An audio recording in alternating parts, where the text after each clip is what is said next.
Iyiti, and welcome to the Communion Experience. And this is your host, the Nasut Bidi Ra-Sanku Kepper, Chief and Head Priest of the Temple of Anu, facilitating our bi-weekly talks and discussion about empowerment and peace by way of the Kemetic teachings. Now, today, we're going to try something new. For all of you out there that may have came to communion before in person, you would know that we give a brochure or pamphlet out. And inside the pamphlet is generally various descriptions of the program and the ceremonial services as they progress from one ceremony to the next ceremony. And then there's a page that's called the Word of the Day. So we're going to do the Word of the Day. And the Word of the Day is for the purposes of increasing your Kemetic vocabulary. Because eventually you need to learn how to speak in Medu Neter. You need to know how to worship in Medu Neter. You need to know how to Hesi in Medu Neter. So every communion, there's always one word that you can use to increase your vocabulary. So today's word is Hetep. And I know that's no big deal for a lot of people, but some people are totally new to the channel and some people are totally new to the legacy, and they may not have heard of that word before. So we're going to start with that word. The word Hetep, we've been using for the greater part of 50 years as a salutation, as a greeting to one another. So we're going to just go over some of the finer points of the word as we proceed into today's lesson. So Hetep, I don't have a PowerPoint presentation, so I can't show you what it looks like. So all I can do is, to the best of my ability, to describe what it is and its purpose. So Hetep, its glyph or its madut is a mat of offering, or an offering mat, probably made out of wicker or even a white cloth. And in the center of the mat is a loaf of bread. Now, the word for bread in Medu Neter is ta, or ti, or da, or di. It's a peculiar thing in the ancient languages. Sometimes the T's and the D's get used interchangeably. It has something to do with the throat and the inflection as the tongue hits the palate of the mouth. Now, any competent linguist, they would be able to explain it through a different type of terminology, and they could explain how one word became another and how it transformed into another, but that's not the focus of our discussion. Just know many ancient cultures, they switched around the T's and the D's. For instance, one of the Neteru that we acknowledge is called Jehuti. He is the personification of articulate thought, word, and speech. So you'll hear some people say Jehuti with a DJ sound, and then you'll hear some people say Tehuti.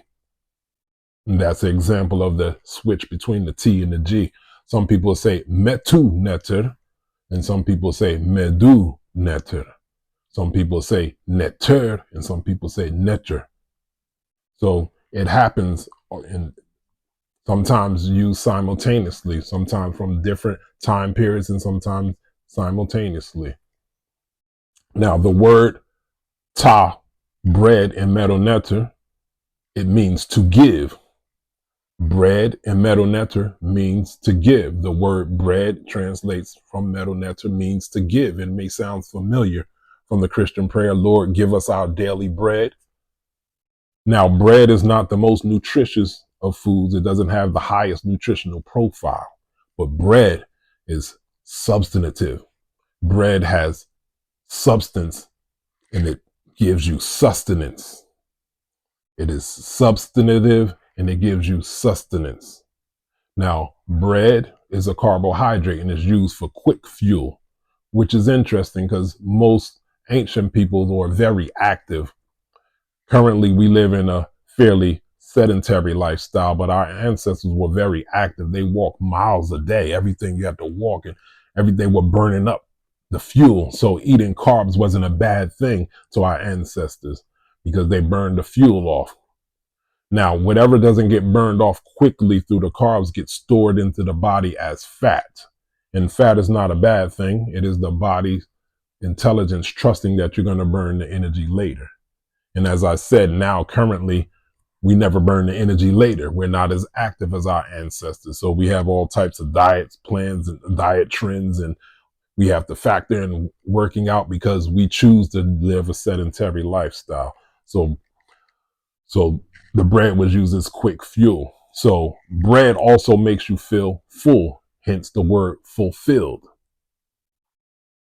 Bread holds you over for a long period of time. Remember, I said it gives you sustenance. So when you're filled full or full filled for a long period of time, that's what we would call satisfaction. So a sustained period of satisfaction leads us to peace.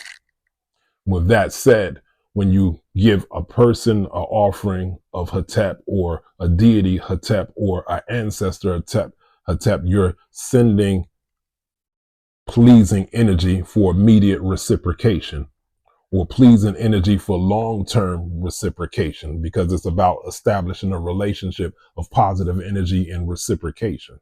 So with that said, I hope these talks and the discussions address your immediate concerns as well as give you long-term satisfaction and give you information and wisdom that's actionable.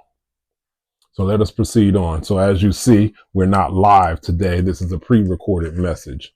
As you know, the last communion, we had a sacred observance that was Hinek Ma'at. So we keep that on the calendar, and we'll always not be live for Hinek Ma'at.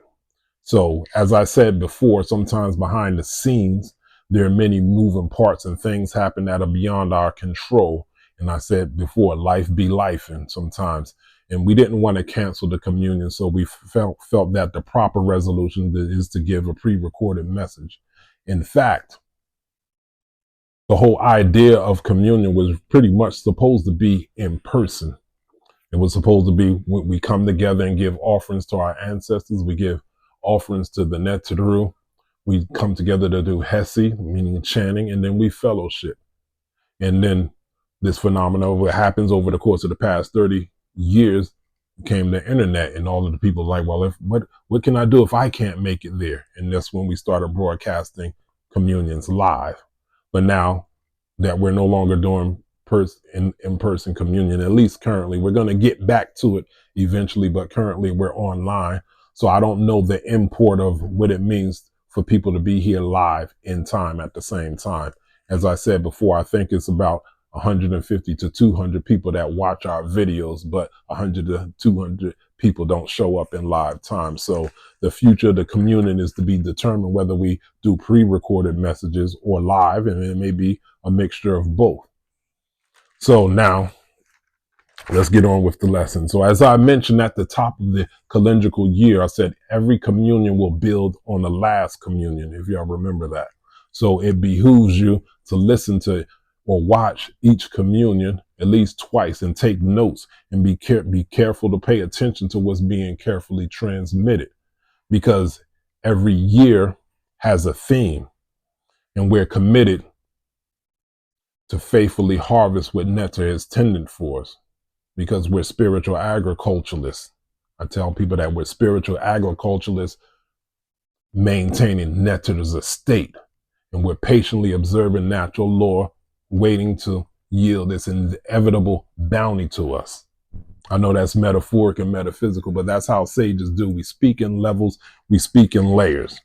I know some people that may be new, they might be wondering, do we just sit around and talk about information? Do we even believe in God or a higher power? And the question is, the answer to that is two. Yes.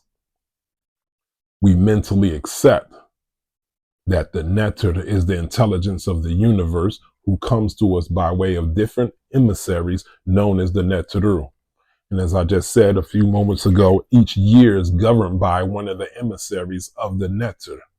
And this year, the primary Neter that's governed this year is the Neteru Enpu, who's known as the jackal-headed deity, as you see. And if you want more information on that, go to the previous video. I went into depth about who Enpu is and his attributes. So to recap some of his attributes, or what the name is Enpu, you may see the name is Yinpu or Yinipu or Anupu.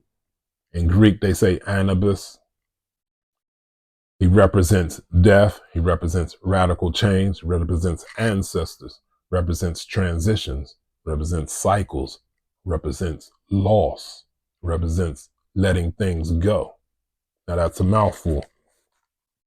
I said we're in the year of the nine. Why do we call it the year of the nine? So if you add the numbers up of the year 2025, it delineates down to 9. So 2 plus 0 plus 2 plus 5 is 9.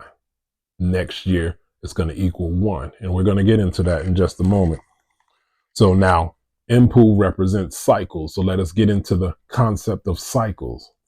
Now, when we look at the word cycle, we derive the concept or the metaphysic import of it from the concept of, or the phrase paut netru, which is generally translated as the divine cycle of the netru. The Greeks translated this as the Ennead, the divine nine. It doesn't have anything to do with the fraternal sororities, and they probably got their inspiration from the Ennead, and the Ennead, or the Greeks' Ennead, got their inspiration from the paut netru. So what we want to look at with this word paut netru is the root of the word. The root of the word is paut, and delineate and break it down some more, and it becomes pat or pet, which is sky or heaven or heavenly sky or divinely heavenly sky. Now, there's one thing with our ancestors, they often did a thing called wordplay. And that word for wordplay is paronymy. I think it's a word of Greek origin, but it's wordplay when you mess with the structure and the context of the word, when you play with the structure and the context of a word. And we're all familiar with this in hip hop. It's kind of like the idea of a double and triple entendre. I remember Jay-Z had a rhyme, and he said, I used to want to rhyme like common sense. And for those of you that might be too old school for you, Common Sense was the rapper, now actor, known as Common.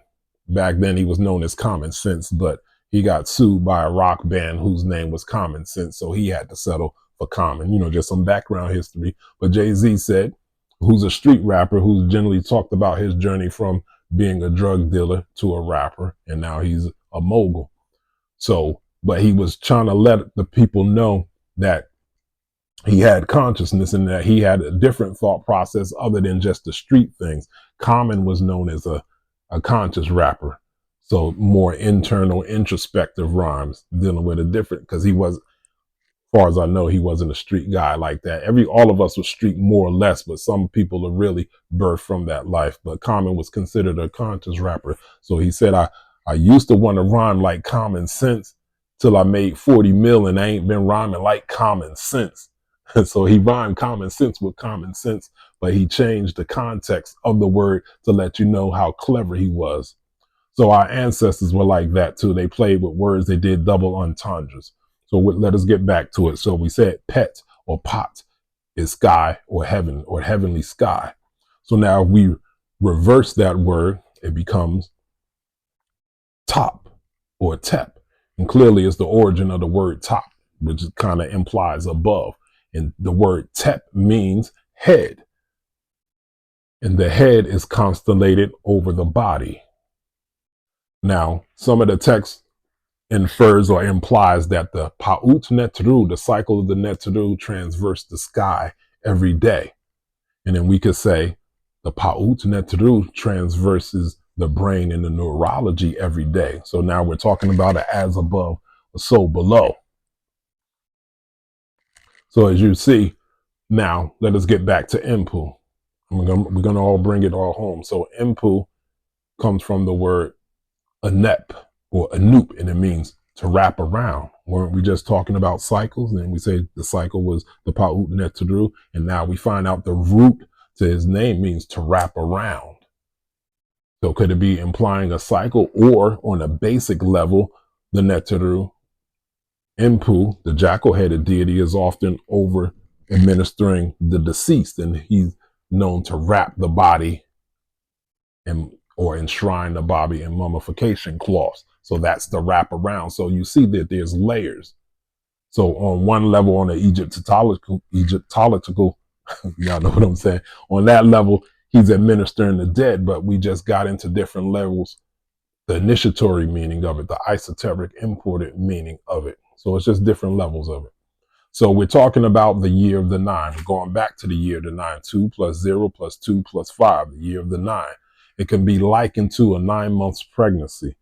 dealing with gestation as well as labor pains, which is and births are always a blessing in African culture, but there's pain involved. So this year is implying that there could be pain involved for many of us this year, but that 9 months, even though there could be some discomfort, and it could end with a cycle of pain, but it's still something that's anticipated, something beautiful and a blessing that's anticipated from this 9 month cycle. So when we look at what it is that we have to go through the year, when we see that we're governed by 9, of course, it could be uncomfortable and it could be challenging, but there's a blessing that's supposed to come out on the other side of this. Or you could see it as like a New Year's resolution. You see, sometimes we half-heartedly do, or some people do half-heartedly do New Year's resolution real quick before the ball drops. And then eventually 3 weeks later, they're no longer on their plan because they didn't give it enough thought. They didn't map it out. So the year of the 9 could be seen as 1 year long meditation and contemplation on how you're going to resolve yourself to be better for when the 1 comes back around. So this year could be considered like a year of shadow work. The 9 is in preparation for the restoration. Next year on the 1 is the restoration, but this year the 9 is the preparation. So it's not likely that this year is you're supposed to bust out and come out the gate and pop out on people. It's preparing you for something greater for next year. So this year is about letting go. This year is about loss also. It's about who, what, where, when, how, and why. You got to cut off people or cut off things or stop doing things or disassociate yourself one way or another or across the board. Now, this is an interesting idea because a lot of times us spiritual people, we get into our narcissistic mode and we be like, yeah, I'm got to look at my life and see who I'm going to cut off and who I'm going to disassociate with. And that makes certain people feel empowered. But the universe also has a sense of irony sometimes. And you might find out that you're on somebody's list to be the one that gets cut off, and when they're going to cut you off, why they got to cut you off, where they're going to cut you off, and when they're going to cut you off, and how they're going to cut you off. So with that being said, so let us briefly talk about loss. Could it be possible that loss, what appears to be lost on the front end, could really be liberation on the back end? Think about that again. What appears to be lost on the front end, a loss on the front end, could really be a liberation on the back end. Maybe being cut off by someone is doing you a favor in the long run. Maybe you cutting off someone is doing them a favor in the long run. And maybe sometimes Netter has to intercede because you don't have the courage to communicate what you really need. And when Netter intercedes, it's usually cathartic and messy because you were expected to be an adult or spiritual adult and communicate what's best for you. So sometimes you have to get cut off. Sometimes you have to cut others off. Maybe you both don't have what it needs to be in a beneficial or mutually beneficial arrangement.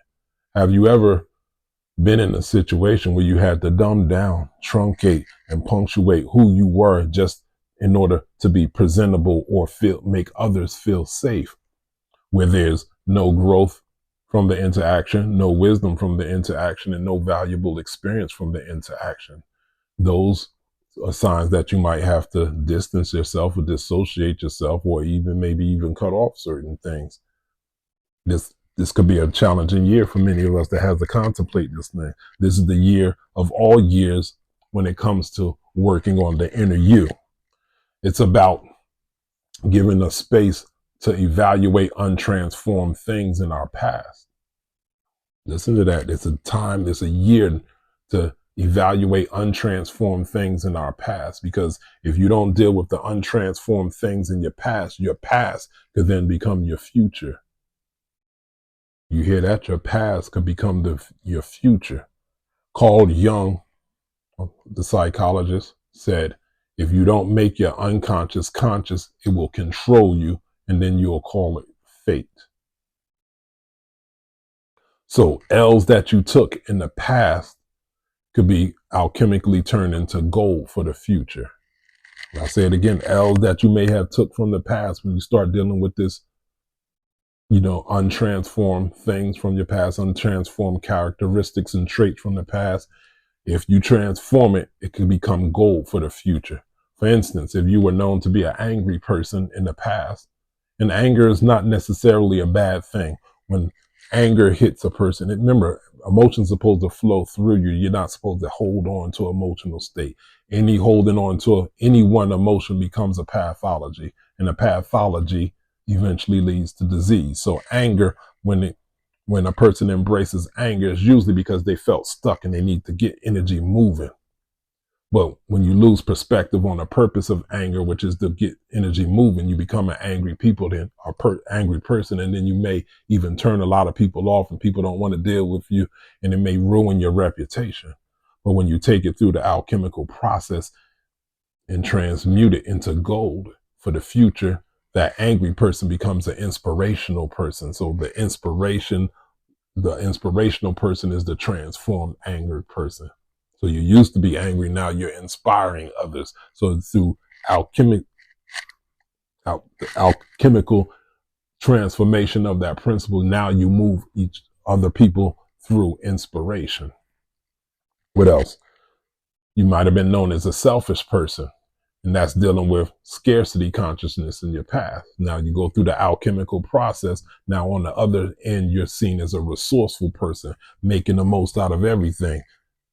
Like MacGyver, taking little things and making the most out of it in a way that other people can't see or recognize what it is or how it is that you made something from nothing.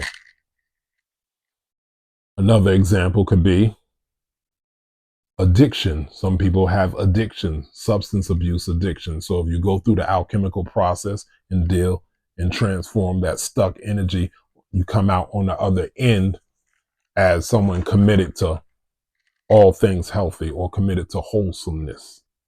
So addiction becomes commitment.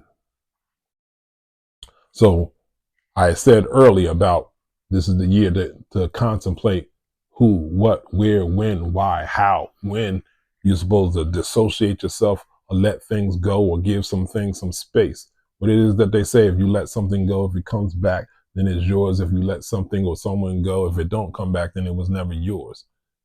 Anyana Vazant had a book called The Acts of Faith, and one of my favorite quotes in there said, people are in your life for a reason, season, or lifetime. And all of us are probably currently going through a period of time where we're determining that now, or we're figuring that now, who was in it for the long run and who was just a cycle. A cycle could be 5 years. A cycle could be 10 years. A cycle could be 30 years, and then all of a sudden they're gone. You just never know.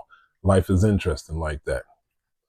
So I want to go over a couple of things that probably needs to be released in preparation for the restoration. Remember, next year is the 1 year. Next year, we go back to the raw year. And in the next year, you go to another octave or another level up of the same thing. So 1 year should not look the same as the next, even though you could be doing the same thing, but you're doing another level of the same thing. So we're trying to release all of the old untransformed things and start next year anew. Even though we'll be still who we are and doing what it is that we do, we're doing another frequency or octave of the next thing. So what we need to get rid of or work on releasing this year is defensiveness. The truth doesn't need to be defended. The truth obliterates falsehood. That's why falsehood stays away from the truth. That's why fake people stay away from real people. Fake people think real people are mean. Real people are just direct. But what I'm talking about now was pretty much in the context of the legacy, at least the lane that I'm in. I remember last communion I asked, or someone said, people really want to know about politics and things like that. And I asked you all, is that what y'all want to hear? And most of you be like, yeah, y'all want to hear that. But my charter, my mission is to deal with the inner man, the inner woman, the spiritual being. I got views and things like that, but that's not my call and that's not my charge. And I don't want to confuse the matter. So I tend to stay in my lane and tend to help you know how to show up for all of that other stuff that you may be interested in. So when it comes to the legacy over here, so I'm not going to get into feeling like I have to, or we're not going to get into feeling like we have to defend the legacy. The legacy is won. We won all arguments already. The Europeans are not trying to take over the legacy. I don't see dozens or hundreds of Kemetic temples run by Europeans or the Arabs. The Arabs don't want it either. The Arabs are doing Islam. So what is it that we feel that we have to defend? I know they do their lies and their half truths, but so what? I say all the arguments have already been won. One of the best things about the modern day information is that everything is in the cloud.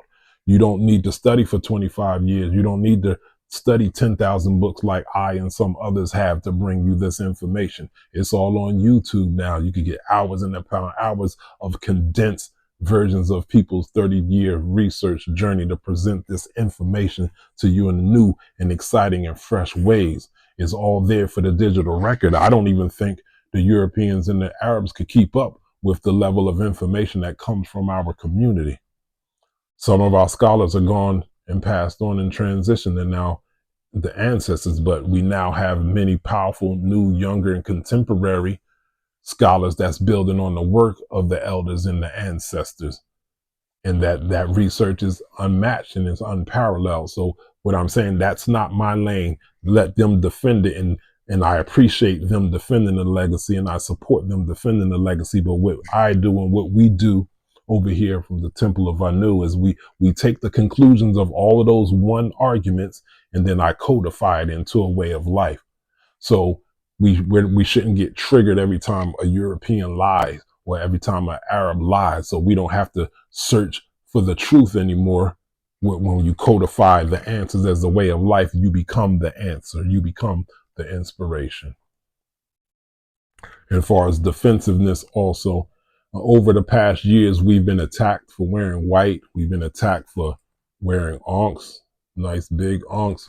We've been ostracized. I'll say ostracized, not attacked. We've been ostracized for wearing white, ostracized for carrying onks, ostracized for doing hesi, chanting, ostracized for doing du'a'u. And when you look back at it in retrospect, it's quite a foolish conversation. When you look at the world abroad, all people, all cultural people have rituals and ceremonies and things that they do that give their life deep meaning. When people are doing things that give their life rich and deep meaning, that needs to be supported. Why would you attack anyone that's doing things that's rich and meaningful to them? A Jewish man was once asked, why does he wear that black hat? You know, the Jews wear, who we call Jews, wear the black fedora hats and they wear black.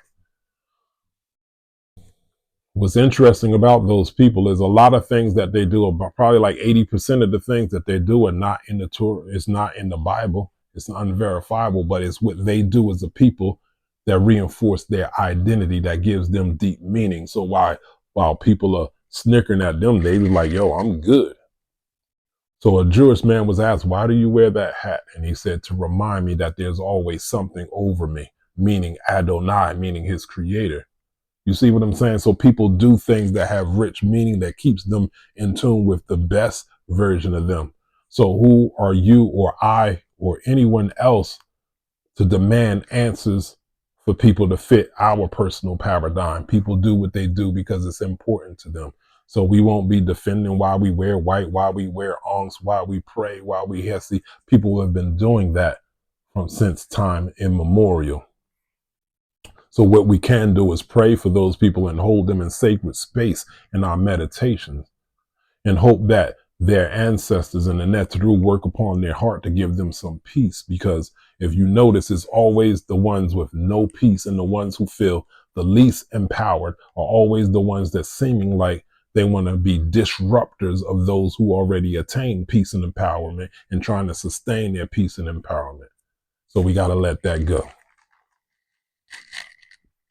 Also, we have to let go identity politics, or I'm going to be letting go identity politics. You'll hear less and less of that from me.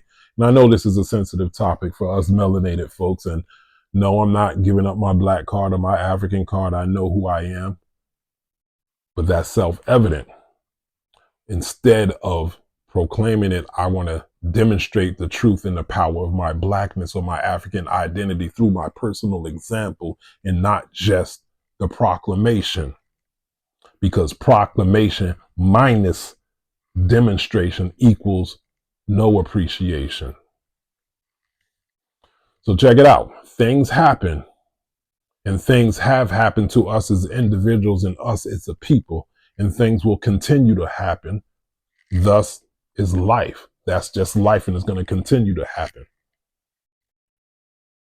But it's within your power to reframe and reconfigure and interpret a narrative that best suits your interest, that makes you look good, that makes you feel good. What am I talking about? They say thoughts are things, correct?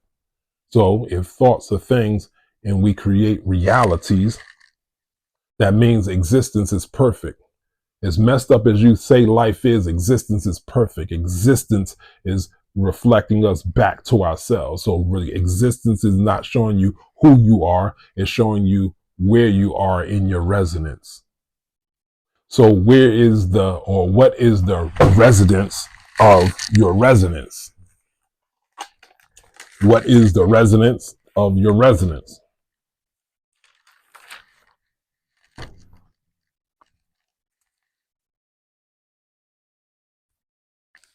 Because you interpret everything from your frequency. You interpret everything from your state of consciousness. So what is the resonance of your resonance?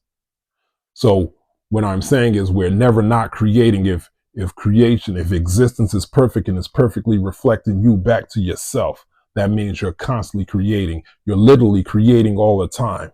Creation is literally going on all the time with or without your conscious participation. So what I'm saying is if creation is being created with or without your conscious creation, that means it behooves you to take the reins and to start creating realities where you come out on top, right? Instead of creating realities where you're the perpetual victim. That's why we have to watch out talking about race.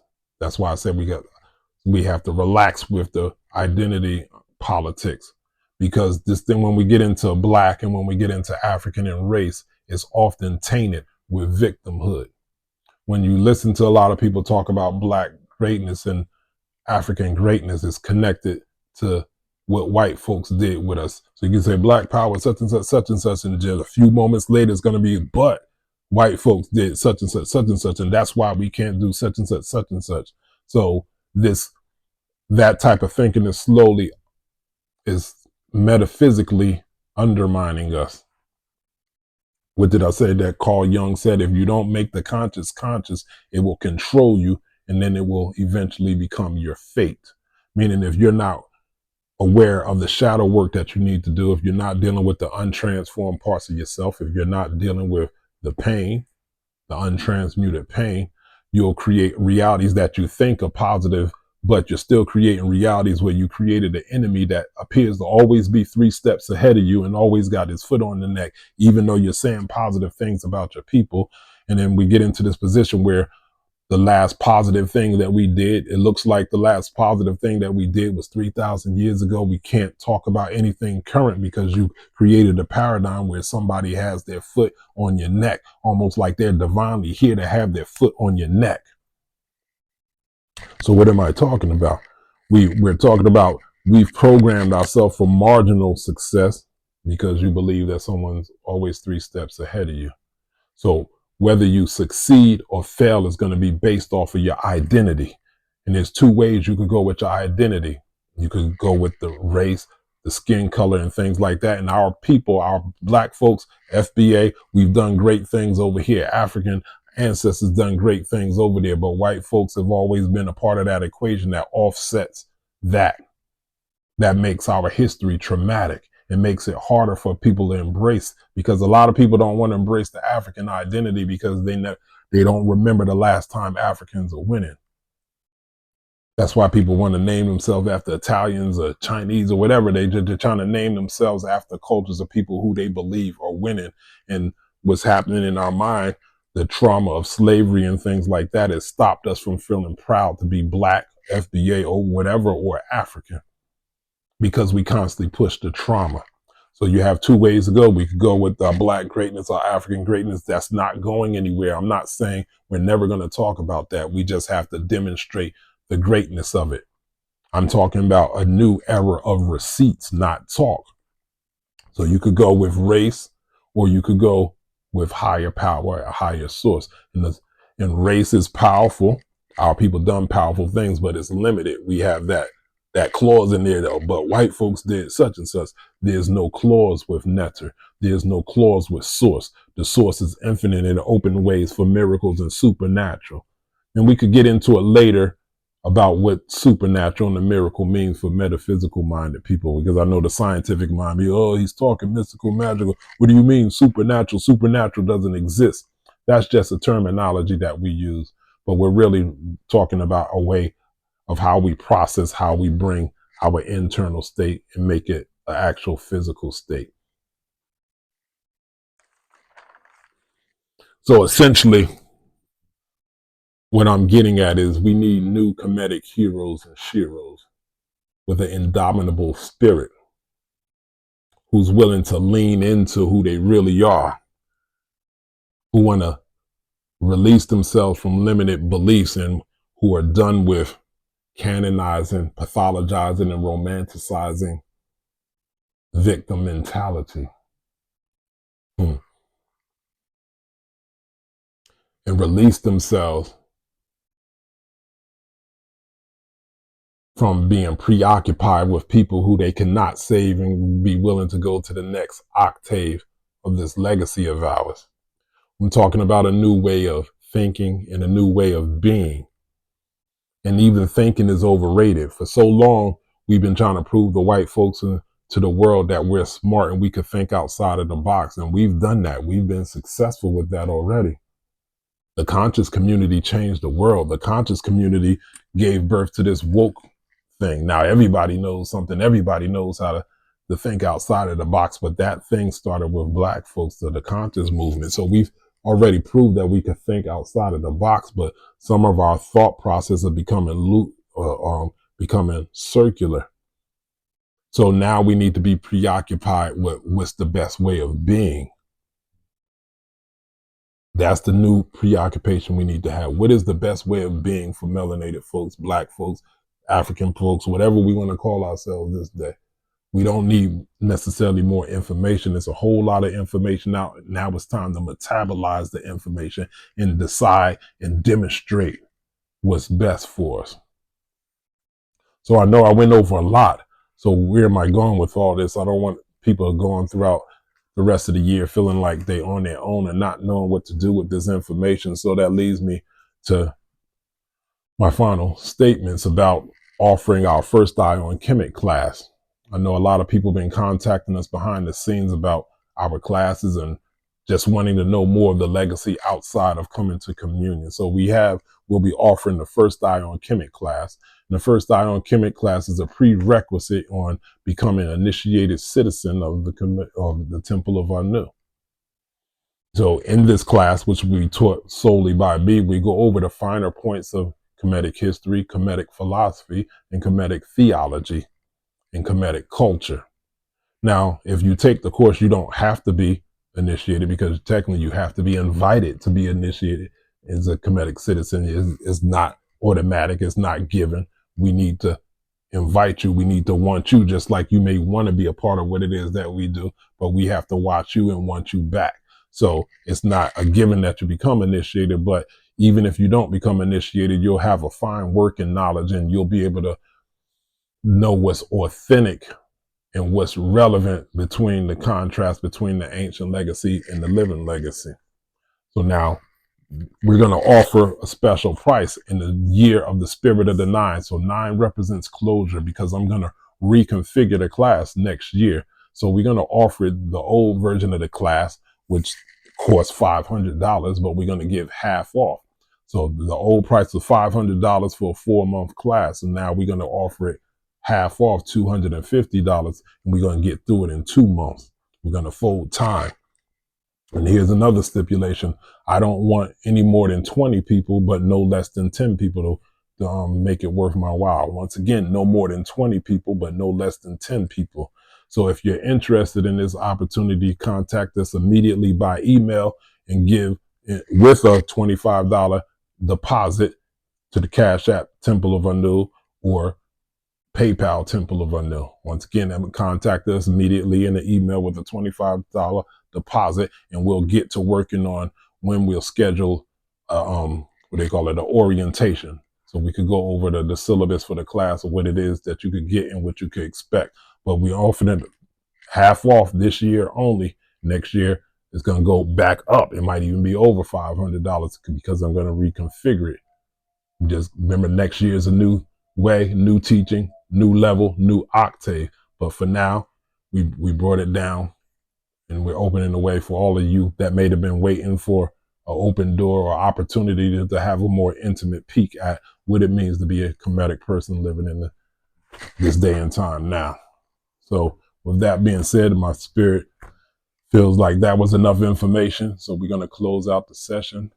So I'll hope to hear from you sooner than later. So once again, get in touch with us immediately if you're interested. And if you're not interested and you still just want to support, you can always give a donation with the $5, $25, $50, $100, $200, whatever. We can always use that. All of us play a part in the forward progress of this legacy. So if you have affinity for us and you want to see us win and see, hey, put it out there. The more you give, the better we could give. So with that being said, I say, Shemi and Matep, I go in peace and satisfaction.